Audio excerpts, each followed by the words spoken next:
সর্ষে ভাপা তো অনেক খেয়েছেন, একবার এই কাসুন্দি পোড়া খেয়ে দেখুন তো, এর স্বাদ মুখে লেগে থাকবে। সর্ষে পোড়া খেলে সর্ষে ভাপার স্বাদ ভুলেই যাবেন। তো এই সর্ষে পোড়ার জন্য আজকে প্রথমে করতে হবে কি, সাদা সর্ষে আর কালো সর্ষে ভেজে নিতে হবে শুকনো খোলায়। প্রথমে আমি কাতল মাছ ভালো করে ধুয়ে নুন হলুদ মেখে নিয়েছি। তারপরে মাছগুলোকে এক এক করে সব আমি ভেজে নেব। আর এখানে আমি পেঁয়াজ, লঙ্কা, আদা আর টমেটো পেস্ট করে নেব। মাছ ভাজাগুলো সব হয়ে গেছে।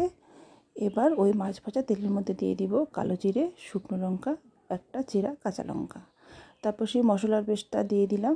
এবার দিয়ে দেবো নুন, হলুদ, জিরে গুঁড়ো আর কাশ্মীরি লঙ্কার গুঁড়ো দিয়ে মশলাটাকে ভালো করে কষাবো। যতক্ষণ না তেল ছাড়ে সেই পর্যন্ত কষাতেই থাকবো। এদিকে পেস্ট করে নিয়েছি সেই সর্ষা পেস্ট করে ওর মধ্যে একটু সামান্য জল দিয়ে দিলাম। তো বেশিক্ষণ তো জাল করা যাবে না, তেতো হয়ে যাবে, তাই মাছগুলো দিয়ে একটু ফুটিয়ে গ্যাস অফ করে দিয়েছি।